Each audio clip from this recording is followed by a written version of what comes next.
Hello friends, welcome my YouTube channel Divyansh SRK Vlogs. Please like and subscribe. सूरज अपनी पत्नी और माँ बाप के साथ एक गांव में रहता था। गांव में वह पिता के साथ मिलकर एक छोटी सी जमीन पर खेती करता था। खेत में काम करने पर उनको ज़्यादा कमाई नहीं होती थी। बहुत ही मुश्किल से घर का गुजारा होता था।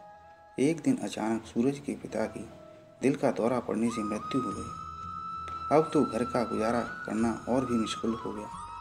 खेत से जो आमदनी होती थी अब तो वह भी आनी बंद हो गई। एक दिन सूरज अपनी माँ अपनी पत्नी को लेकर शहर आ गया। शायद शहर में कोई काम मिल जाए। शहर आकर उन्होंने एक छोटा सा घर किराए पर लिया। सूरज को कपड़े के कारखाने में रंगाई करने का काम मिल गया।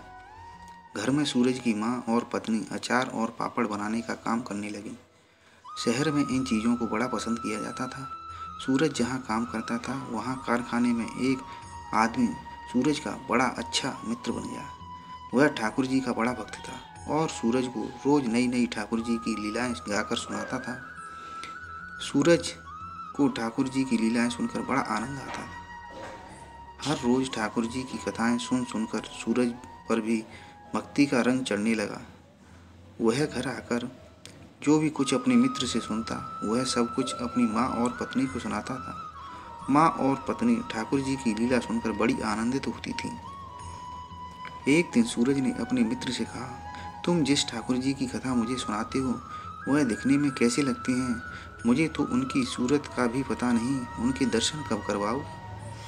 ऐसा सुनकर उसके मित्र ने अगले दिन ठाकुर जी का एक चित्रपट लाकर उसे दे दिया। वह बड़ा ही मधुर बाल गोपाल का चित्रपट था। बाल गोपाल जी बड़े मोहक थे। कानों में बड़े बड़े कुंडल, गले में बड़े बड़े हार, मोतियों की माला, हाथ में बाजूबंद, पाँव में पायल डालकर आलती पालती मारकर बैठे हुए थे। पास में एक माखन की बड़ी मटकी रखी हुई थी जो हीरे मोतियों से जड़ी हुई थी। माखन की मटकी माखन से भरी हो जाने के कारण बाहर की तरफ माखन गिरता हुआ दिखाई देता था और ठाकुर जी 2 उंगलियों को माखन में डुबोकर पूरे मुंह पर माखन लगाकर खा रहे थे और मंद मंद मुस्कुरा रहे थे। इतनी आकर्षक मूर्ति को देखकर सूरज अपनी सुध बुध खो बैठा। वह चित्रपट को लेकर अपने घर गया और एक अपने घर के कोने को साफ करके उस जगह पर कपड़ा बिछाकर चित्रपट को वहां रख दिया और अपनी पत्नी से बोला, यह देख, मैं जिस बाल गोपाल की कथा तुझे सुनाता हूँ ये वही लड्डू गोपाल हैं। पत्नी को बड़ी प्रसन्नता हुई। वह भी लगन से ठाकुर जी की सेवा करने लगी। सूरज का बेटा 2 साल का हो गया था। वह सही से खाना नहीं खाता था। एक दिन उसकी माँ ने उससे कहा, देखो बाल गोपाल भी कैसे मज़े से माखन खा रहे हैं, तुम भी ऐसे ही खाया करो। बेटे ने पूछा, माँ यह कौन है? माँ ने कहा, यह हमारे कान्हा प्रभु हैं। सूरज का बेटा बड़ा ही खुश हुआ और उसने कहा कि कान्हा प्रभु, मैं भी आपके साथ माखन खाऊंगा। उसकी माँ ने कहा, ठीक है, मैं तुम्हें रोटी से माखन खिलाऊंगी। और उसने रोटी का टुकड़ा भगवान के चित्रपट की मटकी पर लगा दिया और बड़े चाव से अपने बेटे को खिलाने लगी, जैसे मानो वह वाकई में ही माखन रोटी खिला रही हो। उसकी ऐसी सामर्थ्य नहीं थी कि वह बाजार से माखन लाकर अपने बेटे को खिला सके। बेटा बड़े चाव से रोटी खाने लगा जैसे वाकई में ही माखन रोटी खा रहा हो। अब ऐसा हर रोज होने लगा। वह रोज अपने बेटे को रोटी का कौर माखन की मटकी के ऊपर लगाती और उसे खिला देती। इस तरह बच्चा रोटी भी खा लेता और उसे ऐसा लगता जैसे उसने वाकई में माखन रोटी खाई हो। सूरज का बेटा रोज ही ठाकुर जी से बातें करता और उनसे कहता कि आप सारा माखन खा लोगे क्या?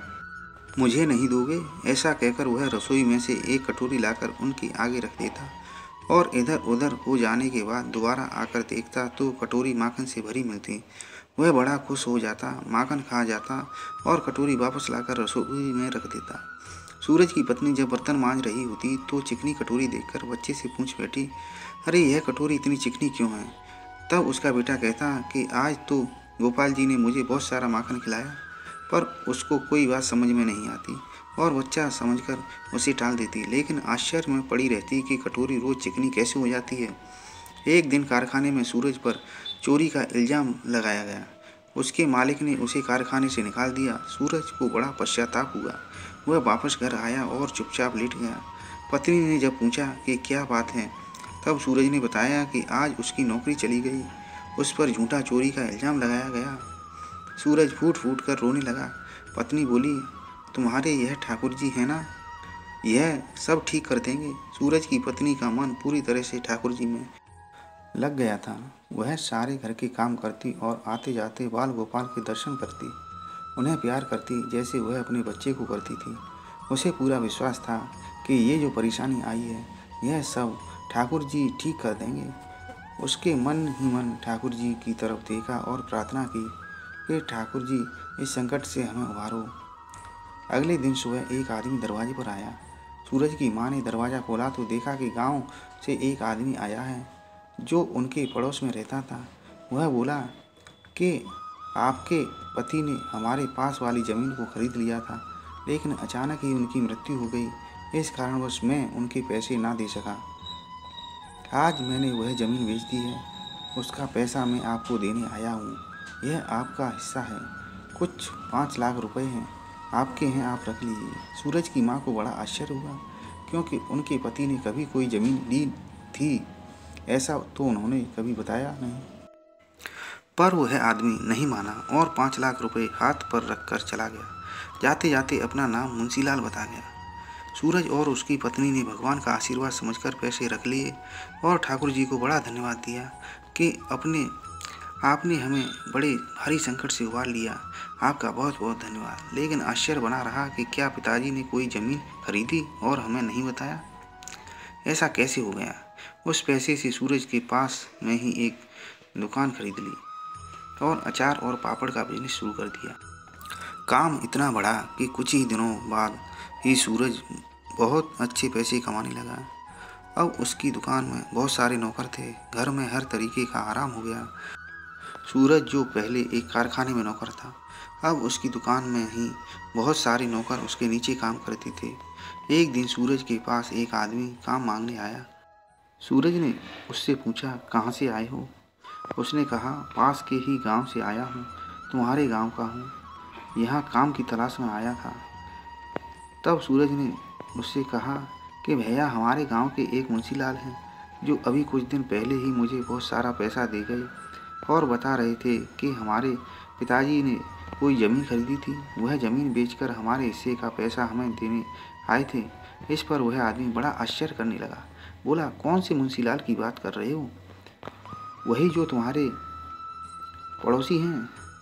अरे भैया, उन्हें तो गए बहुत साल हो गए, वह कैसे आ सकते हैं पैसा देने?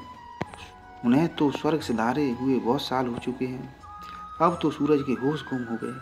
उसने उस आदमी से कहा, भैया, ऐसा कैसे हो सकता है? मुंशीलाल तो हमारे पड़ोसी रहे हैं और अभी कुछ दिन पहले ही वह मुझे 5 लाख रुपए दे गए। तब वह आदमी बोला, भैया, मुंशीलाल को मरे हुए बहुत साल हो गए। जिस ज़मीन की तुम बात कर रहे हो उसकी कीमत तो इतनी भी नहीं है, एक 5 लाख तो बहुत बड़ी बात है। अब तो सूरज एकदम हक्का बक्का रह गया। वह भागा भागा घर गया और अपनी पत्नी को यह बात बताई। पत्नी को भी बड़ा आश्चर्य हुआ, माँ को भी बड़ी हैरानी हुई। तीनों ने मिलकर ठाकुर जी के चित्रपट की तरफ देखा तो क्या देखते हैं कि ठाकुर जी के चित्रपट के सारे गहने गायब हैं। ठाकुर जी के कानों के कुंडल, सोने की माला, मटकी में जितने भी हीरे जवाहरात लगे थे वह सब खाली हैं। ठाकुर जी बिना गहने और बिना आभूषणों के बैठे हैं। ऐसा देखकर उन्हें बड़ा आश्चर्य हुआ। वह सब अपना सर पीटने लगे। उनकी आंखों से आंसू की धारा बहने लगी। तीनों सर पीट पीट कर रोने लगे कि हमारे ठाकुर जी ने हमारे लिए इतना उपकार किया, अपने सारे गहने आभूषण बेच दिए और किसी मुंशीलाल को भेज दिया जो कि अब इस दुनिया में भी नहीं है। उस मुंशीलाल के रूप में खुद आकर हमें 5 लाख रुपए दे दिए। सूरज जोर जोर से रोने लगा और कहने लगा, ठाकुर जी, आप अपने भक्तों का दुख ना देख पाते हो। अपने भक्तों का दुख दूर करने के लिए आपने अपने गहने तक बेच डाले। मैं धन्य हो गया। मैंने तो आपकी कोई भक्ति भी नहीं की, फिर भी आपने इतनी कृपा मुझ पर की। मैं धन्य हो गया कान्हा जी, मैं धन्य हो गया। वे तीनों ठाकुर जी के चरणों में समर्पित हो गए। सूरज की पत्नी, जो ठाकुर जी को ही अपना पुत्र मानती थी, तो आज ठाकुर जी ने पुत्र होने का मोल चुका दिया। हे गिरधर, हे गोपाल, जय हो माखन चोर की। बोलो Radhe Radhe, Radhe Radhe. Please like and subscribe my channel. Thanks for watching.